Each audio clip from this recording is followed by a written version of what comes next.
Hey friends, Sam Haymart for Test Driven TV. Today we're test driving the 2015 Lexus IS350. This is the F-Sport, the more sporting version of the car. Now, I've test driven a few versions of this before and always been pretty happy with it because I do think it competes very well with the BMW 3 Series as well as the Mercedes-Benz C-Class. And so the sportier version here really sort of aims for the middle ground of the sports sedan segment, not all the way up to AMG or the M3, sort of that extra handling, extra appearance type package. So let's see what it's all about.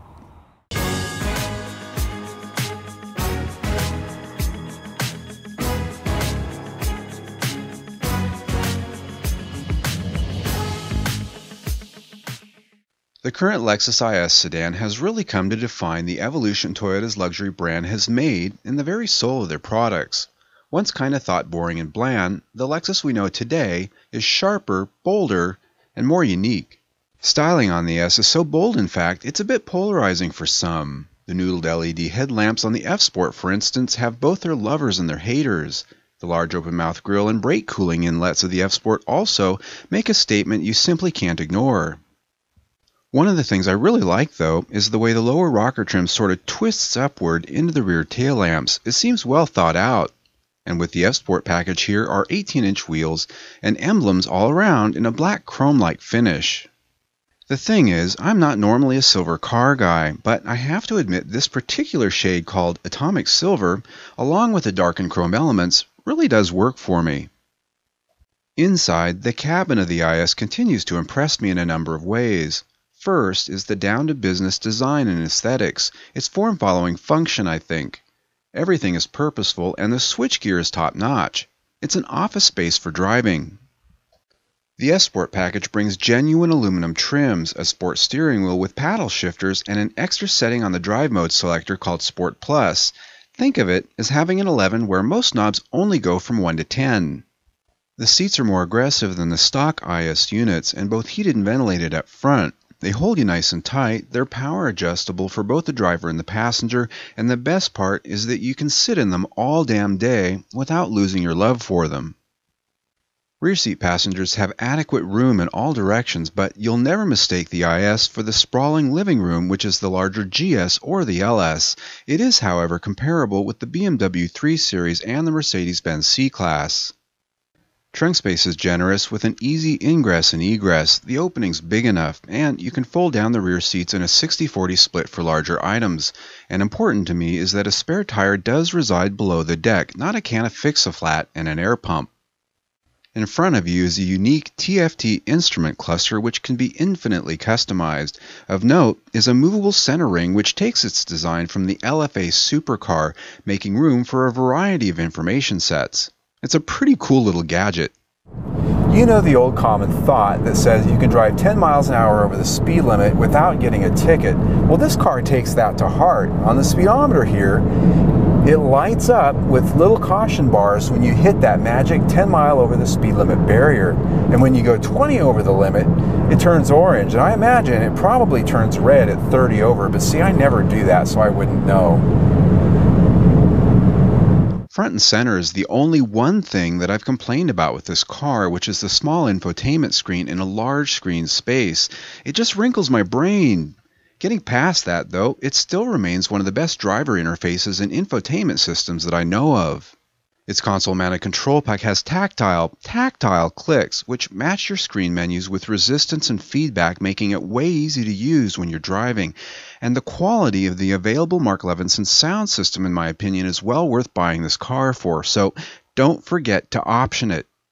In that way, scoring the technology for the Lexus IS350 is quite easy. It's near perfect in every way, which earns it 5 of 5 stars. And when it comes to the overall interior score, it too pushes all of my buttons, earning 5 of 5 stars.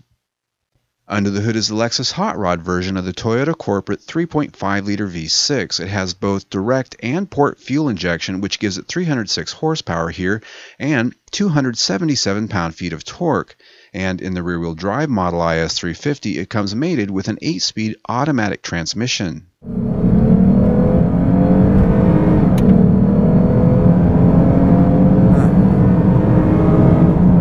Boy, this motor has got a very nice sound. Nice power curve too. come into this curve, land back out. Boy, just listen to that. Now, one thing I've got to say here is, for a V6, this is exceptionally smooth, and it's got a very nice sound. It is an engineered sound, and by that I mean they've got a sound pipe that sort of routes a very designed and carefully managed soundtrack into the cabin here, so it's meant to sound good. But a lot of times these sedans have always been known for their sound because of the inline six like BMW has and Mercedes used to have, and those are engines that always sounded very nice to the ears. They are very smooth in their delivery, and it's been hard for companies with a V6 to actually achieve that same level of refinement, and I think Lexus has nailed it here. It's a very nice engine. Now, I've had a few comments here and there about when we test cars that have paddle shifters. People always want to hear and see how well they work, so here goes.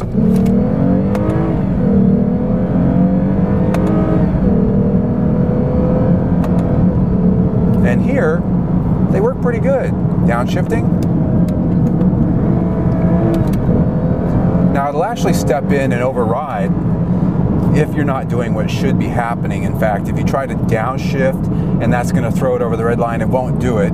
Or if you're just really pushing it against the red line, it will automatically shift at some point. But if you're within the realm of when shifts can happen, it does do exactly what you tell it within milliseconds of giving it orders. And that's better than a lot of cars with these. So, that said, if I put this in just the regular let it shift itself, it does a pretty good job too.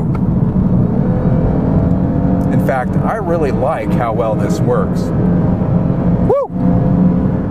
When it comes to fuel economy, the EPA rates the IS350 F Sport at 19 mpg city, 28 mpg highway, and it has a combined rating of 22 mpg. In my week with it, though, I achieved 24 mpg combined, even with the spirited driving, so it was a bit better than promised.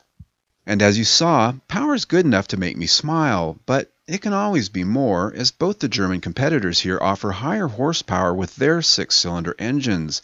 In any case, the powertrain is no less satisfying, earning 5 stars. When it comes to the overall driving and handling experience, this is a car that has always impressed me, and this one does because it genuinely does have that feeling of response and feeling of, well, connectedness to the road that the BMW 3 Series has always been known for. And in my opinion, in the last generation or two of that car, it's sort of lost that, and this car really has filled the void.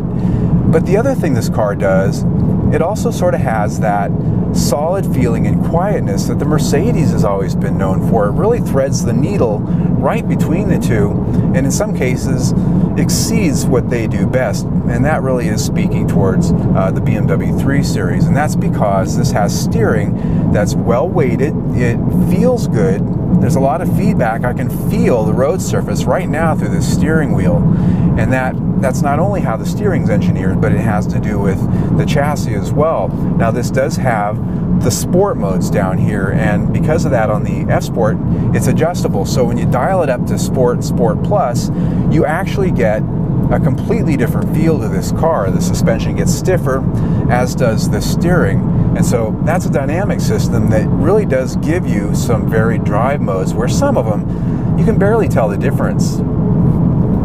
Our tester had the optional Variable Gear Ratio Steering System, or VGRS. It adds an extra $400 to the price and can speed up and slow down your steering ratio depending on the speed and other factors. Basically, it makes turn-in faster in tight corners and parking and less twitchy at speed. Now, I'm not usually a fan of these kinds of things, but this one works well enough to serve up the good while doing it unobtrusively enough not to feel fake or automated. All in, the IS350 impresses in how it strives to give you what you want on the road, earning it 5 of 5 stars in the chassis department. Even as a journalist who has to look at these things with balance, Lexus quality has long been a hallmark of the brand, and when you start with Toyota's legendary reliability, it's hard to go wrong improving from that foundation. Thus, when it came to scoring the quality, I found little to pick on.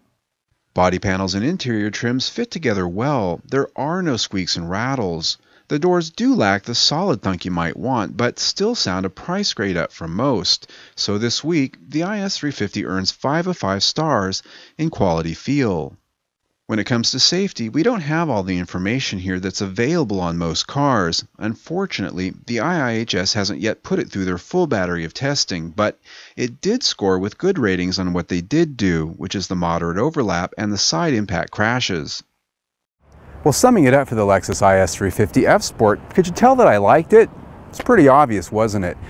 Truth of the matter is, I do like this car quite a bit. I just think it hits on all cylinders and it does virtually everything right. Therefore, it goes on my I'd buy it list for 2015. In fact, if I were buying a car right now, honestly, this is the one that would be in my driveway. I do like it that much. Now, as we look at the specs here, as you can see the price on this one right around $50,000, and that's reflective of the fact that this isn't fully loaded. You can go quite a bit higher with this, but I think at the $50,000 mark, or just a little bit back of it, this really does represent a good value. And at that, I give it 5 stars for the value. And when you put that in with everything else we've already talked about and rated, we're at 5 stars for the week.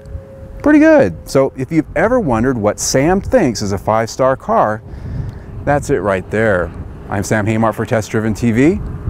I hope you enjoyed the ride. You know, a little personal story here. I got into this business because I love cars. I love to drive cars, and I love everything about them. The business, the design. I love learning more about them, the technology. And so it is a great job to be able to do this for a living, albeit it doesn't pay a lot. But I gotta tell you, when we get a car to test like this one, it makes it all worthwhile driving all the other boring stuff that comes our way. And I don't want to name names, but there's a lot of cars that, all right, we'll test drive it.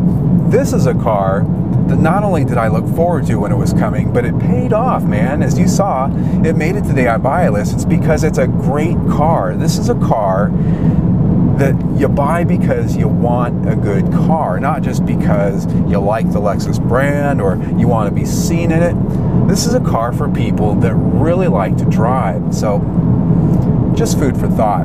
That said, if you like the test drive you just saw, click on the link right there and subscribe to our YouTube channel. We test drive 1, sometimes 2 cars every single week, and we have a new video almost every single day. So stay tuned.